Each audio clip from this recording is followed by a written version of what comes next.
আসসালামু আলাইকুম। আশা করি সবাই আল্লাহ তাআলার রহমতে ভালো আছেন। তো আমি ভালো আছি। তো আজকে সকাল, সকাল বাসা থেকে বের হয়ে গেলাম। আজকে যাচ্ছি আমাদের বালিয়াডাঙ্গার বাজারে। এখন যেহেতু আমার কারো সাহায্য লাগে না, একা একাই বাইরে বেরোতে পারি, কারোর জন্য ওয়েটও করা লাগে না। এখন অনেক ভালো লাগে যেহেতু কারোর জন্য ওয়েট করা লাগে না। একা, একা যেখানে মন চায় সেখানে চলে যেতে পারি।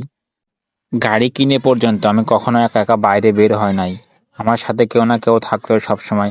তো আজকে যাচ্ছি আমাদের বালিয়াডাঙ্গার বাজারে, কারণ আমার এক চাচা হালখাতা হইতাছে, ওইখানে আমারে দাওয়াত দিছে। ওইখানে আরকি আমি মিষ্টি খাইতে যাইতাছি। তো একা একাই যাইতাছি, সাথে কেউ আমার নাই আরকি। সকাল, সকাল বাজার যাইতেছে অনেক ভালো লাগতেছে, কারণ অনেক দিন পরে রোদ উঠছে। রোদের ভিতরে একা একা যাইতে ভালোই লাগতেছে।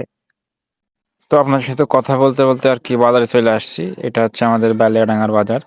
তো সামনে বিল্ডিং দেখতে পারতেছেন, ওই বিল্ডিং এর নিচে আরকি আমার সে চাচার দোকানটা। সেই দোকানে আরকি ইলেকট্রনিক জিনিস বিক্রি করা হয়। কারেন্টের যত জিনিসপাতি আছে সবকিছু এই দোকানে বিক্রি হয়। তো আজকে হচ্ছে শনিবার, আমাদের বালিয়াডাঙ্গার বাজারে হাটবার। সেই দিন আর কি হালখাতারা দিছে। এইটা হচ্ছে আমার সেই চাচার দোকান।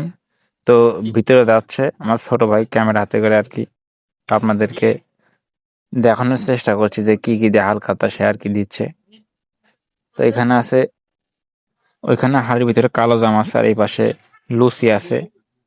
অনেকগুলোই প্যাকেট করা হয়ে গেছে, যেহেতু অনেক বড় দোকান, অনেক বেশি আর কি বাকি আছে খাতায়। এই মিষ্টি প্যাকেট করার জন্য সকাল ৮টা থেকে লাগছে, প্রায় ১টা বেজে গিয়েছে। তো ১টা বাজার পরে আমরা আরকি প্যাকেট করা হয়ে যায়, তখন আরকি বাসায় চলে আসি।